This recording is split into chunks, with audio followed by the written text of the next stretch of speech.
Hello everyone, good morning. चलिए आज हम लोगों का टॉपिक है magnetic behaviour of solid which is the last topic of solid state. कहने को तो ये लास्ट टॉपिक इस चैप्टर का है, but this is very important topic क्योंकि इस टॉपिक को हम लोग केमिकल बॉन्डिंग में भी पढ़े थे। जब हम लोगों ने मॉलिक्यूलर ऑर्बिटल थ्योरी पढ़ा था, वहां पर हम लोगों ने मॉलिक्यूल्स के बॉन्ड ऑर्डर को डिटरमाइन करने के साथ साथ मैग्नेटिक बिहेवियर के बारे में भी पढ़ा था, बट वहां हम लोगों ने सिर्फ दो ही प्रॉपर्टी पढ़ी थी।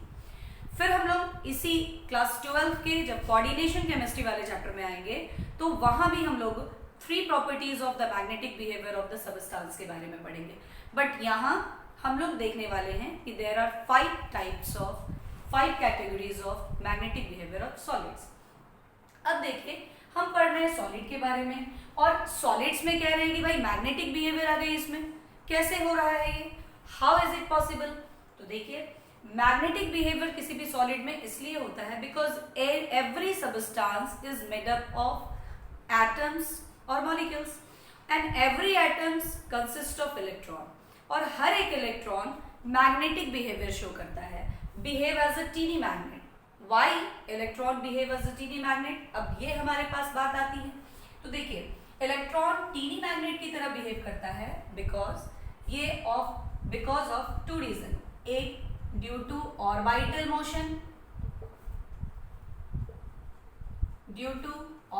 Motion of electron around the nucleus. Nucleus के चारों तरफ जब इलेक्ट्रॉन ऑर्बिटल मोशन शो करते हैं तो इनमें मैग्नेटिक बिहेवियर आता है। दिस इज द न्यूक्लियस, और इलेक्ट्रॉन यहाँ जब रिवॉल्व करते हैं तो ये जो मोशन इनकी होती है उसकी वजह से इनमें मैग्नेटिक बिहेवियर आती है। और दूसरा जो है वो इसलिए क्योंकि ये अपने ही स्पिन पर जब रोटेट करता है ऑन इट्स ओन एक्सिस, यानी कि due to spin motion of electron on its own axis. तो ये 2 रीजन है जिसकी वजह से इलेक्ट्रॉन मैग्नेट की तरह बिहेव करता है, और सबस्टेंस इलेक्ट्रॉन कंसिस्ट करते हैं, इसलिए सबस्टेंसेस में भी मैग्नेटिक बिहेवियर होती है। अब जब इनमें मैग्नेटिक बिहेवियर होती है तो इनके मैग्नेटिक प्रॉपर्टीज के बेसिस पर जब इसको हम डिवाइड करते हैं तो ये 5 कैटेगरीज में डिवाइड होता है, और ये जो मैग्नेटिक बिहेवियर है it is determined by a term known as magnetic moment. ठीक है, तो magnetic behaviour of solid is determined with the help of magnitude of magnetic moment। ठीक है ना, मैग्नेटिक मोमेंट के मैग्नीट्यूड से इसको हम लोग डिटरमाइन करते हैं। क्या है मैग्नेटिक मोमेंट, तो this is represented by mu and this equals to n into n plus 2 bm। Bm is the unit Bohr magneton. This is Bohr magneton. ठीक है, and what is n here? Here n is the number of unpaired electrons. यानी अगर किसी substance के पास unpaired electron होंगे तो वो magnetic behaviour show करेगा। ठीक है, तो अब हम लोग magnetic properties of the solid के बेसिस पे इसके क्लासिफिकेशंस को करते हैं, इसको क्लासिफाई करते हैं। ठीक है,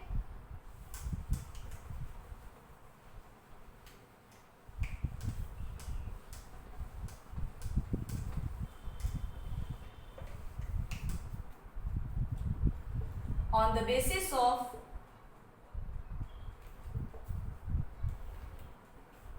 magnetic properties of solid, it is classified into 5 categories। ठीक है ना, कौन कौन से टाइप हैं? The one is diamagnetic, the second is paramagnetic substance, the third one is ferromagnetic substance, the fourth one is anti-ferromagnetic substance, and the fifth one is ferrimagnetic substance. ठीक है ना। तो अब हम लोग सबसे फर्स्ट वन से स्टार्ट करते हैं, that is diamagnetic. What is diamagnetic substance? तो diamagnetic substances are those substances which are repelled by the magnet. ठीक है ना। मैग्नेटिक बिहेवियर, अब यहाँ पे देखिए मैग्नेटिक बिहेवियर है और मैग्नेट से रिपेल हो रहा है।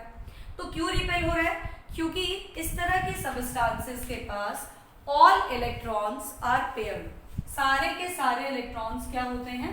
पेयर्ड होते हैं। No any unpaired electrons are present here. ठीक है। जब अनपेयर्ड इलेक्ट्रॉन एक भी नहीं होंगे यानी जीरो होंगे तो mu is equals to √n into n plus 2bm। तो therefore mu is equals to also zero. और जब म्यू जीरो होगा तो वो क्या होगा? मैग्नेटिक मोमेंट की मैग्नीट्यूड को जीरो शो करेगा। इट मीन्स कि ये मैग्नेट के साथ मैग्नेटिक बिहेवियर शो नहीं कर पाएगा बल्कि उससे रिपेल हो जाएगा। यानी diamagnetic substances are the substances which are repelled by magnet. Why? So due to presence of all the paired electron। है ना। सबको क्लियर हो गया होगा। तो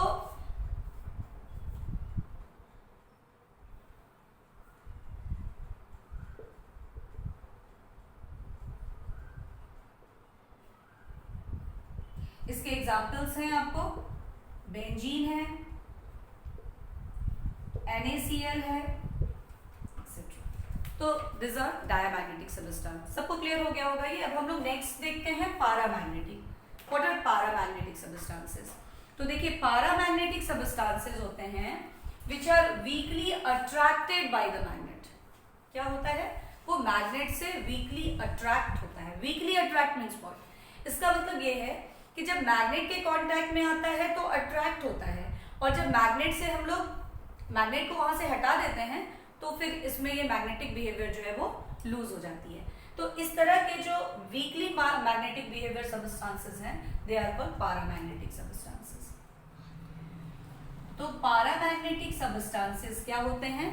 तो दो substances which consist of unpaired electrons and are weakly attracted by the magnet। ठीक है ना। ऐसे सब्सटेंस जो क्या होते हैं? the substances which are weakly attracted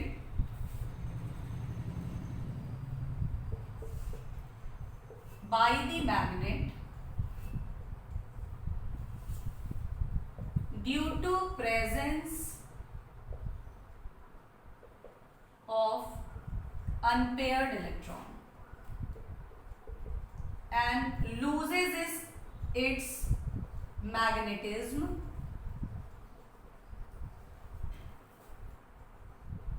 after removing the magnet।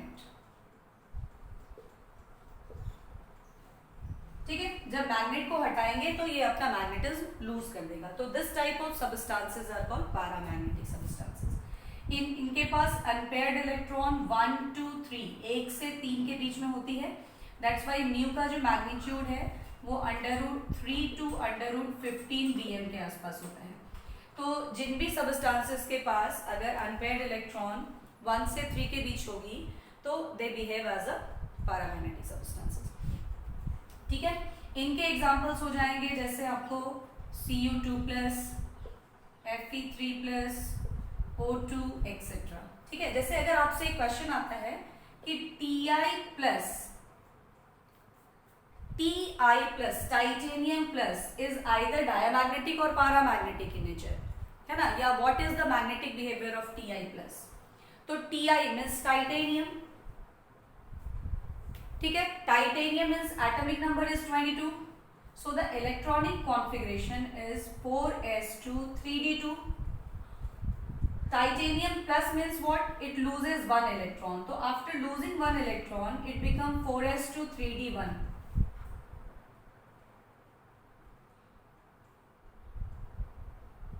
4s1 3d2. So there is one unpaired electron. There is one unpaired electron. Because of the presence of one unpaired electron, क्या होगा ये?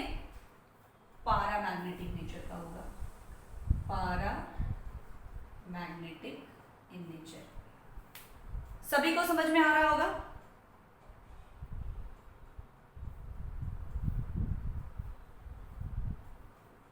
अगर यही Ti3+ होगा तो Ti3+ means 3 electrons are lost, 4s2 and वो पूरा 4s2 remove होगा and there is 3d1 configuration only.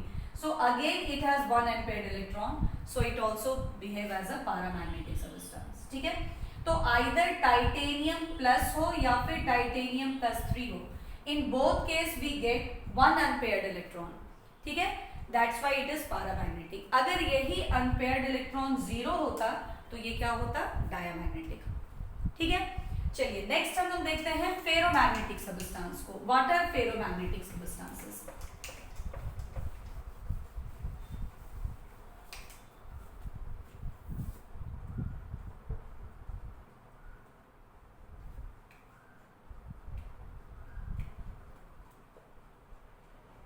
Ferromagnetic substances are those substances which are strongly attracted by the magnet and it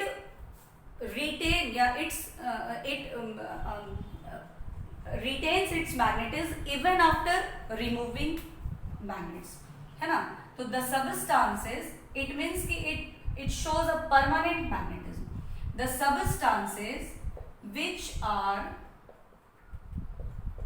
strongly attracted by the magnet and shows permanent magnetism. Permanent magnetism means what, कि जब magnetic field को यानी magnet को हम हटा भी देंगे ना फिर भी इसमें मैग्नेटिक बिहेवियर रहेगी. जैसे पैरामैग्नेटिक सब्सटेंस में क्या था कि जब मैग्नेट के कांटेक्ट में है तो मैग्नेटिक बिहेवियर है, मैग्नेट की तरह बिहेव कर रहा है, अट्रैक्ट हो रहा है. मैग्नेट को हटा दिए फिर वो अपना मैग्नेटिक बिहेवियर लूज कर दिया. बट ये सब्सटेंस ऐसा है कि इसमें मैग्नेटिज्म परमानेंट आ जाती है and shows permanent magnetism even after removing the magnet. This is also due to the presence of unpaired electron. तो फिर यहाँ बात ये आती है कि what is difference between paramagnetic and ferromagnetic substance. तो देखिए डिफरेंस ये है कि पैरामैग्नेटिक सब्सटेंस में वीक मैग्नेटिज्म और इसमें स्ट्रॉन्ग मैग्नेटिज्म इसलिए होता है बिकॉज पैरामैग्नेटिक जो सब्सटेंस होते हैं उनके पास अनपेयर्ड इलेक्ट्रॉन कम होती है और फेरोमैग्नेटिक सब्सटेंसेस के पास अनपेयर्ड इलेक्ट्रॉन ज्यादा होती है. और इस अनपेयर्ड इलेक्ट्रॉन का जो अलाइनमेंट होता है in the domain in the form of magnetic moment, यानी ये जो इलेक्ट्रॉन्स है वो मैग्नेट है और मैग्नेट की तरह जब बिहेव कर रहे हैं तो उनका मैग्नेटिक मोमेंट होगा. इन मैग्नेटिक मोमेंट का अरेंजमेंट एक स्मॉल रीजन में होता है जिसको हम लोग बोलते हैं डोमेन. वहां इनकी अरेंजमेंट जो है ना वो बिल्कुल पैरेलल इन वन डायरेक्शन होती है because of the large number of unpaired electrons. ठीक है, इस वजह से इनमें परमानेंट मैग्नेटिज्म होती है. ठीक है, तो इनके पास जो अनपेयर्ड इलेक्ट्रॉन होते हैं ना वो मोर देन 3 होते हैं. पैरामैग्नेटिक में 1 to 3 के बीच होती है बट इनके पास जो अनपेयर्ड इलेक्ट्रॉन होते हैं वो मोर देन 3 होते हैं. सो म्यू की वैल्यू भी ग्रेटर देन 15 bm होती है and that's why they are permanent magnet. ठीक है, तो ये तो हो गई बात मैग्नेट के साथ अट्रैक्शन या रिपल्सन के रिस्पेक्टिवली. तो diamagnetic substance are repelled by the magnet because of the zero magnetic moment and all paired electron. Paramagnetic substances are weakly attracted by the magnet due to the presence of less number of unpaired electrons.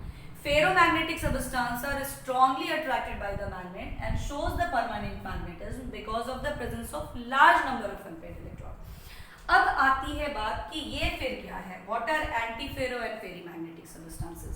तो देखिए antiferro या ferrimagnetic substance ferromagnetic के according ही ये तीनों को हम लोग अब डिफाइन करेंगे on the basis of the arrangement या alignments of the magnetic moment in the domains. ठीक है, तो अब हम लोग पहले देखते हैं कि व्हाट आर डोमेन्स। डोमेन्स होता क्या है? तो डोमेन्स होते हैं in solids the metal ions are grouped together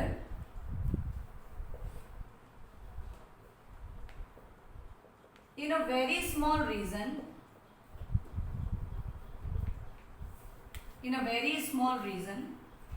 known as domain।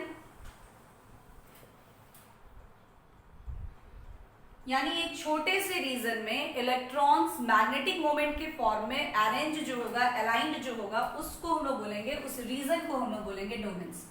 अब इस डोमेन्स में because all the three type of magnetic behaviour consist of unpaired electron, तीनों ही बिहेवियर में अनपेयर्ड इलेक्ट्रॉन होगा, पर उनकी अलाइनमेंट कैसी होगी, उनका अरेंजमेंट कैसा होगा, उसके अकॉर्डिंग इनको 3 कैटेगरीज में डिवाइड किया गया है।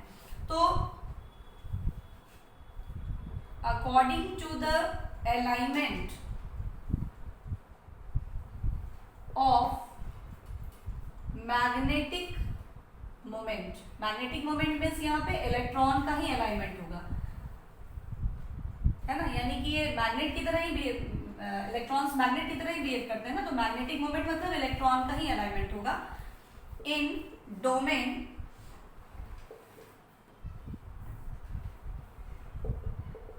it is divided into 3 types। ठीक है ना, और वो 3 types क्या क्या है?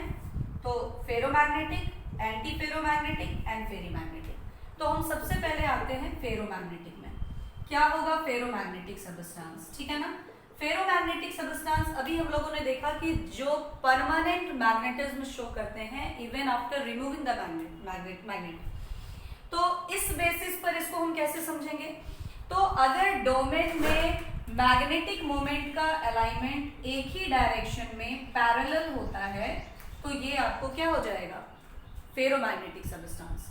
यानी when the alignment of magnetic moment in domain are parallel in all directions, parallel in same directions, when the alignment of magnetic moment in domains are parallel in same direction, it shows ferromagnetism.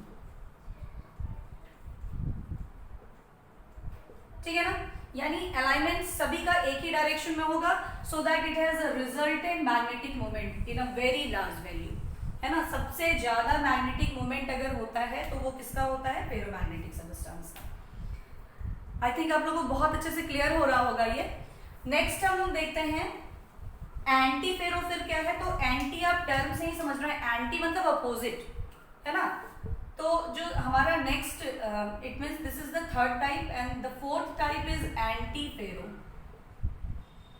Anti ferro magnetic substances. ठीक है ना, anti ferro magnetic substances आपको क्या हो गए? तो अब जब alignment of the magnetic moment means the electron in domains are equal and opposite directions, है ना, when the alignment of magnetic moment in domain are in equal and opposite direction, so that the resultant magnetic moment becomes 0। ठीक है, तो इसको हम लोग क्या बोलेंगे, एंटी फेरोमैग्नेटिक सबस्टांसेस। देखिए एक अगर पैरेलल है तो दूसरा क्या हो रहा है, एंटी पैरेलल। एक क्लॉकवाइज दूसरा anti clockwise anti clockwise, this cancels to each other to give mu is equals to 0। अब देखिए डायमैग्नेटिक सबस्टांस में भी म्यू 0 था और यहाँ एंटी फेरोमैग्नेटिक सबस्टांस में भी म्यू 0 है। Then what is difference between this two type of magnetic substances? तो देखिए दोनों में डिफरेंस ये है कि डायमैग्नेटिक सबस्टांस में एक भी अनपेयर्ड इलेक्ट्रॉन नहीं है, सारे पेयर्ड है। और यहाँ क्या है ना कि यहाँ इलेक्ट्रॉन अनपेयर्ड फॉर्म में है बट उनका जो अलाइनमेंट है ना वो चेंज हो गया, वो हो गया एंटी पैरेलल डायरेक्शन में। Parallel and anti parallel in equal मतलब पैरेलल और एंटी पैरेलल दोनों इक्वल अमाउंट में हो गया, इसलिए उनका रिजल्टेड मैग्नेटिक मोमेंट 0 हो गया। यानी फाइनली वो पेयर्ड हो गए लेकिन पहले से वो पेयर्ड नहीं थे, वो रीअलाइनमेंट्स की वजह से, अरेंजमेंट के डिस्टर्बेंस की वजह से हुआ। तो इस तरह के जो सबस्टांसेस होते हैं उनको हम लोग बोलते हैं anti ferromagnetic substance. Ferromagnetic substance के एग्जांपल में आपको आ जाएगा CrO2, निकेल, आयरन, etc। और एंटी फेरोमैग्नेटिक सबस्टांस के एग्जांपल में आ जाएगा MnO। ठीक है, तो डायमैग्नेटिक और एंटी फेरोमैग्नेटिक आपको क्लियर है। डायमैग्नेटिक में इलेक्ट्रॉन्स पहले से ही पेयर्ड थे, कोई भी अनपेयर्ड इलेक्ट्रॉन नहीं था। एंटी फेरोमैग्नेटिक सबस्टांस में अनपेयर्ड इलेक्ट्रॉन प्रेजेंट थे लेकिन उनकी अलाइनमेंट्स जो है वो इक्वल एंड अपोजिट डायरेक्शन में हो गई। ठीक है, उनका जो मैग्नेटिक मोमेंट्स डोमेन में अरेंज्ड हुआ वो इक्वल एंड अपोजिट डायरेक्शन में हो गया, इसलिए म्यू 0 हो गया। ठीक है, अब आते हैं last, that is ferri magnetic substance. क्या है फेरी मैग्नेटिक सबस्टांस? तो ऐसे सबस्टांस जिनमें alignment of the magnetic moment in domain जो है वो अनइक्वल एंड अपोजिट डायरेक्शन में होती है। अब देखिए आप, फेरी मैग्नेटिक सबस्टांसेस, फेरी मैग्नेटिक सबस्टांसेस की बात अगर हम लोग करते हैं तो यहाँ अलाइनमेंट देखिए ऐसा होता है, अगर दो अपवर्ड है तो एक डाउनवर्ड, यानी दो क्लॉकवाइज तो एक एंटी क्लॉकवाइज, फिर दो क्लॉकवाइज एक एंटी क्लॉकवाइज। तो एक का तो मैग्नेटिक मोमेंट कैंसिल होगा but there is some resultant magnetic moment, कुछ ना कुछ वैल्यू आएगी, बिकॉज दो तो आपको है ना क्लॉकवाइज ऐसे, और आगे जो क्लॉकवाइज कुछ आएंगे रिजल्ट्स, तो ये रिजल्ट आएंगे तो जरूर, बट फेरोमैग्नेटिक से इनकी मैग्नीट्यूड जो होगी वो कम होगी। तो इसको हम लोग डिफाइन करेंगे कि when the alignment of magnetic moment in domain are in unequal and opposite direction.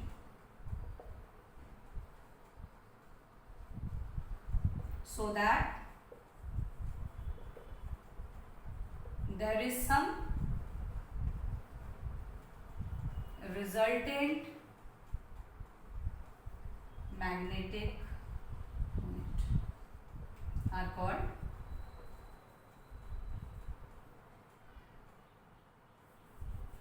Pheri magnetic substance. इसका एग्जांपल है आपको Fe3O4। ठीक है, अब क्या है ना, यहाँ पे एक सवाल, एक क्वेश्चन आता है कि what happen when Fe3O4 is heated at 850 kelvin.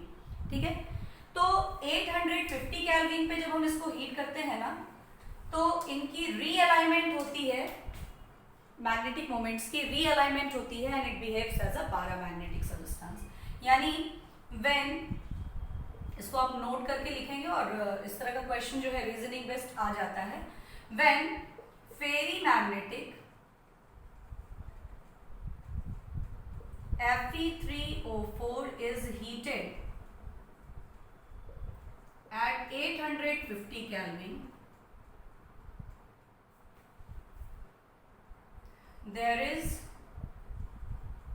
realignment of the magnetic moment